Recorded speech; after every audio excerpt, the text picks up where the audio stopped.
Il y a quelques heures déjà que partout sur la toile, l'on voit circuler des images du premier détenteur de Canal d'Or dans le Jambolé. Celui-là même qui se fait appeler le soldat de la nuit, le soldat d'Ozo. Que de périphrases pour en référer au jeune Cindy Roger, alias Happy de Foulane, qui dans un passé tout récent laissait croire à une histoire de kidnapping pour citer le concerné lui-même vis-à-vis de son producteur.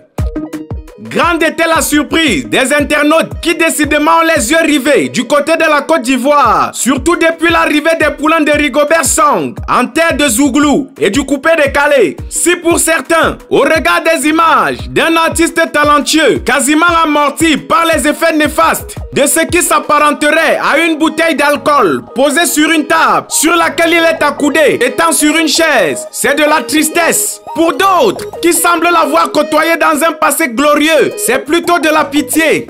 Il y a bien sûr une troisième frange qui se réjouit toujours du malheur des autres, en qui il voit toujours un rival de moins, un héros de moins, que dis-je, un concurrent de moins. À croire qu'ils sont eux-mêmes maîtres de leur propre destin. Ils semblent oublier que nul ne peut se prévaloir de sa propre turpitude et que personne ne sait de quoi demain sera fait.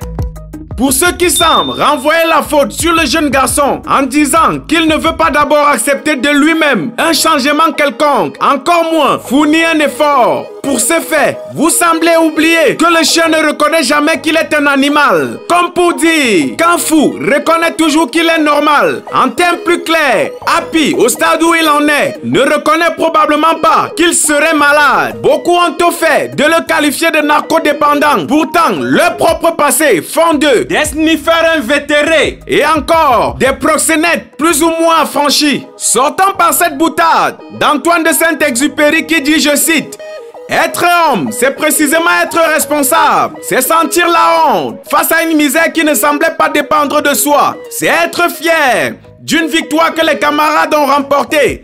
C'est sentir, en posant sa pierre, qu'on contribue à bâtir le monde. Fin de citation. À moi de rajouter donc, en disant tout simplement, que si nous refusons toute responsabilité, autant mieux nous taire et rester, comme le disait Aimé Césaire, dans la tragédie du roi Christophe, dans la rade de l'histoire. Nous sommes ensemble pour la suite.